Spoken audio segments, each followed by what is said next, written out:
You can have a good heart and still have sense. Hi Dandies, welcome back to my YouTube channel. If you're new here, my name is Adaka, and if you are a returning subscriber, welcome back.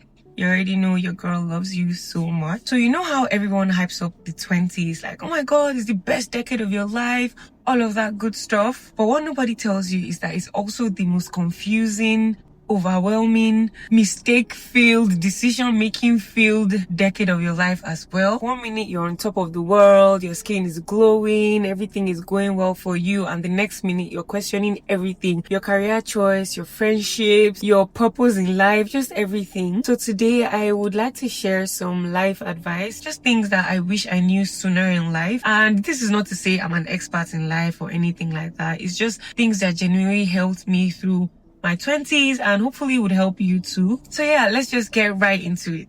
So the first thing I would say is do not let pride ruin a good thing in your life. Okay, I know we're starting off strong, but I mean, what better way to start, right? When I think about pride, funny enough, I think about it being like a cancer. Literally, you know how cancer is like just from within, they literally eat you up. That's how I feel like pride is. I've learned that sometimes it's not that a relationship or a friendship is over. It's honestly just two people who are too proud to communicate. If something can be fixed, fix it. Like, be the bigger person always. Your ego should not be the reason why you lose a good thing, guys. I've had experiences in the past where my pride literally was up to my neck, and because of that, I wasn't able to like apologize when I was wrong and stuff like that, because I was feeling like, nah, I can't be the one to apologize. Like, no, why am I the one? She should do it or he should do it. And that ended up like ruining good friendships in my life. And you know, the funny thing about this pride I was talking about is that it feels good in the moment. You feel like you're right. Like, yes, you know, I'm the one that's supposed to be raising my shoulder. But I promise you, long-term peace is better than that momentary pride that you have. So if you know that there's something that, you know, that you can get over quickly by just communicating and letting your guards and being the bigger person, please just do it. Sometimes you just have to choose maturity over being right. I know it's hard, but you just have to do it. And if you're not able to fix whatever it is that you've broken because of that, your shoulder that you're raising, you're gonna regret it, basically.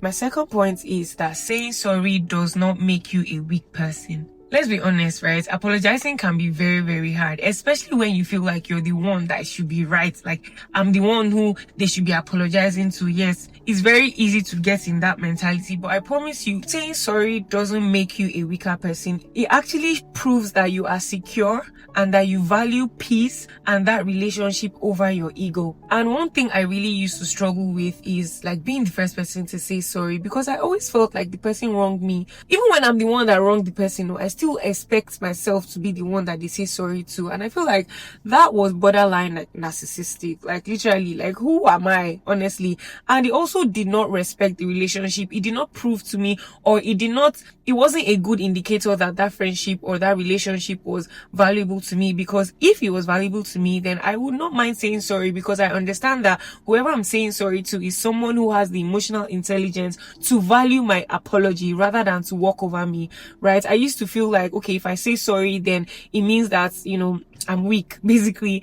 But you guys, honestly, that's not the case. You shouldn't lose like good things because you feel like, okay, you're going to be perceived in a certain way. It's really not worth it. And as you get older, I promise you, you realize how easy it is to say sorry, mean it, and move on. In fact, you start to build more valuable relationships with this habit, I promise you. Third point, guys, have multiple friends, not just one. I know we are in the age of, oh, my best friend, my bestie. But let me tell you, having one friend is actually like a lot of pressure. Dumping all the emotional stress, physical stress on one person I don't think is a healthy thing. I understand that people can have like, you know, that one friend and all that they talk to about everything, but it puts a lot of pressure on the relationship because you expect a lot from this one person, and it's actually not fair. Like, it's actually not fair. I am now an advocate for having multiple friends and different people who serve different purposes in your life. You have a friend that you go to the gym with, friend for sports, you have friends that you talk about like, I don't know, relationship stuff with, friends that you can talk to about spirituality. Just having that, I feel like, level playing of different people that you can speak to about different things is way better than having one person that you dump everything on. Because if you're not careful, it's very easy to lose that friendship over little petty things because you already have such a high expectation for that person. Fourth point, Do not be afraid to put people in their place. So I used to think that every friend has to be close. Come to my house, come and sleep over, come and do this one. They will know where I live, but I don't know where they live. Oh. As far as I call you friend, you are already welcome into my personal space. You know about my family, my relationships, everything. And I think I definitely messed up in that regard, because honestly speaking, not everybody deserves to be that close to you. You can have friends at different levels of your life, in terms of, okay, this person is someone who's very important to me. I trust them. They are welcome in my space. This person is also very important to me, but they don't have to be in my personal space all the time. I don't have to share personal details with them all the time. You can love someone and still give them boundaries and still have your boundaries. You don't have to just open the floodgates to anything just because you call them friends. And also, that word friend is a very important thing. If someone is not your friend, they can also be your acquaintance and you guys can be cool. It doesn't mean you hate the person or that you're not close to the person, but they are not just like this. Do you understand? So you need to be able to discern as to, okay, who's the person that should be allowed to be so close, who's the person that, okay, from afar, we're cool, we're saying hi, we're good outside, but they don't have to know my personal business. True peace in friendship comes when you stop trying to let everyone play a role that they were not meant to play in your life.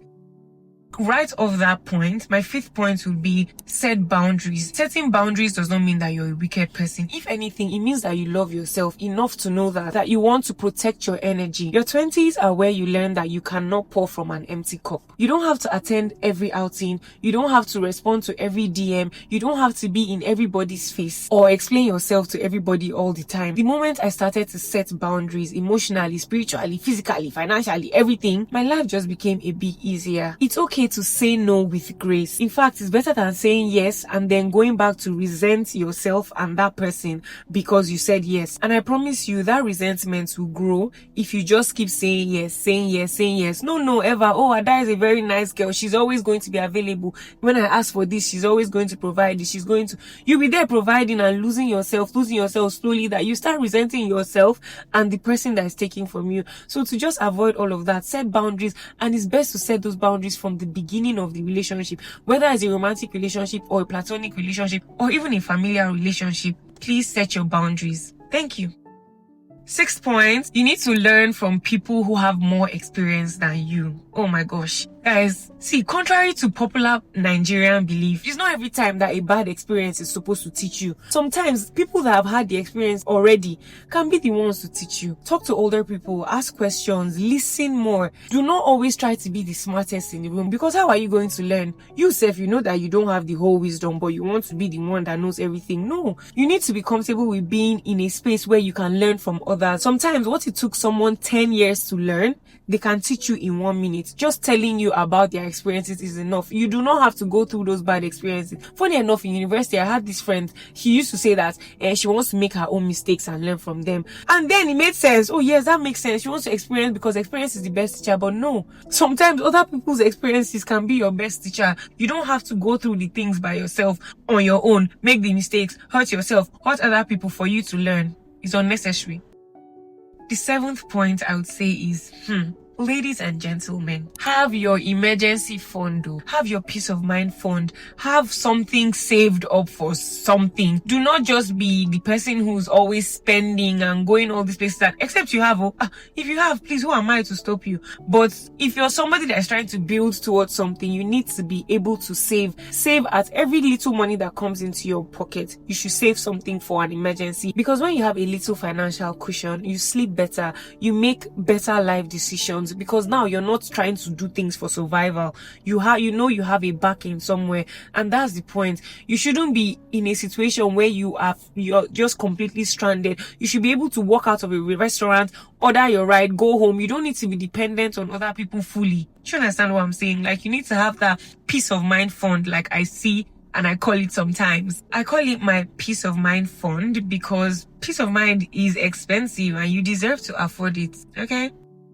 Number 8 is there is a time and season for everything. Being 25 is not a deadline. Like, I feel like I need to hit it on somebody's head. Social media will make you feel like you're late, like you're running late to I don't even know who set the timeline for all of this. Late to marriage, late to success, late to everything. But honestly, there's no such thing. Everyone's timeline is different. And I know you hear this a lot, but I need it to actually sink in. Everyone's timeline is actually very, very different. People are living their different lives. People have different things that contribute into how their lives are going. And you don't want to be there living on somebody else's rules and regulations to try and match up to your age. Like, it just actually doesn't make sense. Your 20s are for building, learning, making mistakes, figuring things out. Do not rush into a life that's not meant for you because of the pressures of social media and just like life in general. I would say you should trust God's timing. Honestly, God is a God of seasons, and your season is definitely going to come. It's only a matter of time.